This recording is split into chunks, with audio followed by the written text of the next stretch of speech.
बिस्मिल्लाहिर्रहमानिर्रहीम अस्सलाम वालेकुम। आज की वीडियो में मैं आपके साथ कुछ ऐसे हैबिट्स शेयर करने वाली हूँ कि जिनको अपना कर आप ना सिर्फ अपने ख़ानदान में मोहतरम बन सकते हैं, बल्कि इससे आपके रिज़्क में भी बरकत होगी। तो पहली टिप मेरी जो है वो खाने वाली इन प्लेटों के हवाले से है कि जब हम इनमें सालन वगैरह डालते हैं या खाना खा चुकते हैं तो इस तरह से कुछ पार्टिकल्स खाने के ज़रात जो है वो प्लेटों के साथ लगे हुए रह जाते हैं। तो आप इनको कभी भी सिंक में मत फेंकिए, इससे रिज़्क की भी बेकदरी होती है। तो इस तरह से आप थोड़ा सा पानी डाल के इसको उतार लीजिए और आप जो है वो कोई बर्तन वगैरह पास रख लीजिए। तो आप ये उसमें डाल दीजिए। जैसे कि नेक्स्ट मैंने ये बाल्टी रखी हुई है पास, तो इसमें मैं इस तरह से सारे बर्तनों से ये सालन वगैरह उतार के तो सबसे पहले डाल लेती हूँ, फिर आराम से बर्तन में वॉश कर लेती हूँ। और इस तरह से हमारा सिंक भी ब्लॉक नहीं होगा और हमारे रिज़्क की भी बेकदरी नहीं होगी। तो आपके घर में अगर कोई गाय बकरी वगैरह है तो आप ये उसको खिला दीजिए, वरना आप किसी साफ़ सी जगह पे इसको फेंक दीजिए। इसको नाली में हरगिज़ भी मत गिराया करें। नेक्स्ट जो है वो इसी तरह से ये जो चाय वाला पतीला हमारा होता है, इसकी पत्ती को भी आप कभी भी इस तरह से ना फेंका करें सिंक में। इसको आप अपने पौधों में इस्तेमाल कर सकते हैं। यहाँ पे आप इसमें थोड़ा सा पानी मिला लीजिए और आप इसको अपने पौधों में डाल दीजिए। ये आपके लिए बेहतरीन खाद का काम करेगी। तो उम्मीद करती हूँ कि आपको मेरी ये छोटी छोटी सी टिप्स बहुत पसंद आ रही होंगी। नेक्स्ट, आप जब भी बर्तन धोएं तो अगर आपकी टैब में से गर्म पानी आता है फिर तो ठीक है, अगर नहीं आता तो आप इस तरह से गर्म पानी सर्दियों में अपने पास ज़रूर रखा करें। मैंने ये एक कुकिंग ऑयल वाला डिब्बा ले लिया और इसमें मैंने ये तार डाल दिया और इसमें मैं पानी गर्म करती हूँ। तो ऐसे आप इन चीज़ों से बेहतरीन यूज़ ले सकते हैं। नेक्स्ट, हम जब कभी खाना खा चुकते हैं तो कभी कभी हमारी प्लेटों में इस तरह से सालन बच जाता है, तो आप इसको भी कभी भी मत गिराइए। आप उस तरह की, जैसे मैंने बाल्टी रखी हुई है, उस तरह के किसी बर्तन में इसको डाल दीजिए, या आप इसमें इस तरह से थोड़ा सा आटा लेके मिक्स कर लीजिए।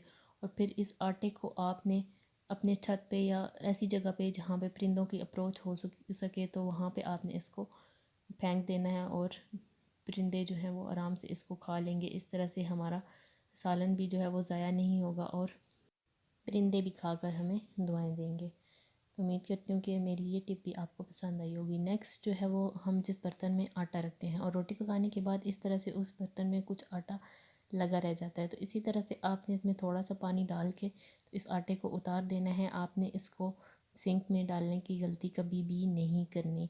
रिज़्क की आप कदर कीजिए, अल्लाह ताला आपको इतना देगा कि आपकी सोच है। तो आपने इस तरह से ये आटा सारा इस बर्तन से उतार लेना है और इसको आप अपने पौधों में डाल दीजिए। तो जो आटा होगा बीच में से वो परिंदे खा लेंगे और पानी जो है वो ज़मीन के अंदर जज़्ब हो जाएगा। इसी तरह से आप जो है वो आटा गूंदने के बाद भी उसका पानी पौधों में डाल दिया करें। इस तरह से सिंक में बिल्कुल भी न फेंका करें। तो उम्मीद करती हूँ कि मेरी आज की वीडियो आपको पसंद आ रही होगी। कि पसंद आ रही है तो लाइक ज़रूर कर दीजिएगा और मेरे चैनल को भी सब्सक्राइब कर दें। और कमेंट सेक्शन में मुझे ज़रूर बताइएगा कि आपको मेरी ये वीडियो कैसी लगी। नेक्स्ट जो है वो आप जिस बर्तन में दूध बॉयल करते हैं, तो इस तरह से जब दूध ख़त्म हो जाता है या हम दूसरे बर्तन में दूध डालते हैं तो उस बर्तन में इस तरह से कुछ दूध लगा हुआ रह जाता है। तो मैं क्या करती हूँ कि मैं अमूमन इसमें आटा गूंद लेती हूँ। तो इस तरह से हमारी रोटी भी बहुत अच्छी बनती है और हमारा ये जो दूध होता है या मलाई होती है जो बर्तन के साथ लगी होती है उसका बेहतरीन इस्तेमाल भी हो जाता है। तो आटा गूंदने के बाद आप क्या करें कि आपके हाथों के साथ जो आटा लगा होता है आप इसी पानी में हाथ धो लीजिए और इस तरह से सारे बर्तन के साथ से आटा उतार के तो आप इसको अपने पौधों में डाल दीजिए। कभी भी इसको नाली में फेंकने की गलती ना किया करें। ये हैं तो छोटी छोटी सी टिप्स, लेकिन आपकी ज़िंदगी में ये बहुत ज़्यादा काम आने वाली हैं। इन बातों को अपना कर एक तो आप वेल मैनर्ड कहलाएंगे और दूसरा अल्लाह ताला भी आपसे खुश होंगे और आपकी रिज़्क में मज़ीद इजाफ़ा करेंगे। तो नेक्स्ट टिप मेरी जो है वो, जब हम हांडी पकाते हैं तो इसका ये जो चम्मच होता है इसको कभी भी आप इस तरह से स्लैब के ऊपर ना रखिए।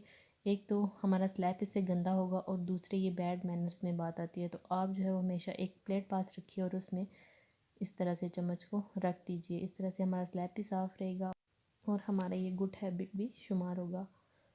तो नेक्स्ट जो है वो आप इस तरह से कभी भी हांडी को उतार के तो स्लैब के ऊपर डायरेक्ट बिल्कुल भी ना रखें। इसके लिए आप कपड़े का कोई एक मैट बना लीजिए, उसके ऊपर रख लीजिए।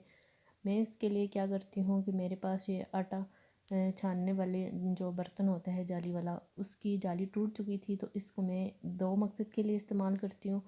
सबसे पहले तो मैं इसको इस्तेमाल करती हूँ, ये जो मेरी हांडी है इसका नीचे वाला जो हिस्सा है, ये बॉटम, ये नीचे से बहुत ज़्यादा नीचे है, तो ये चूल्हे के साथ लगता है। तो मैं जब ये हांडी पकाती हूँ तो इसको मैं ऐसे चूल्हे के ऊपर रख के तो फिर इसके ऊपर मैं ये हांडी रखती हूँ। तो इस तरह से मेरी हांडी जो है वो आराम से बन जाती है। तो इसी तरह से जब मैं इसको नीचे उतारती हूँ तो पहले मैं उस बर्तन को नीचे रख के तो ऊपर अपनी हांडी रख देती हूँ। और मैं ये मिट्टी की हांडी इस्तेमाल करती हूँ, आप भी मिट्टी की हांडी इस्तेमाल कीजिए। इससे एक तो खाना बहुत जायकेदार बनता है और दूसरा इसमें जर्म्स वगैरह भी नहीं होते। तो उम्मीद करती हूँ कि मेरी आज की ये वीडियो आपको पसंद आई होगी। अगर पसंद आई है तो चैनल को सब्सक्राइब ज़रूर कर दीजिएगा। अल्लाह हाफ़िज़।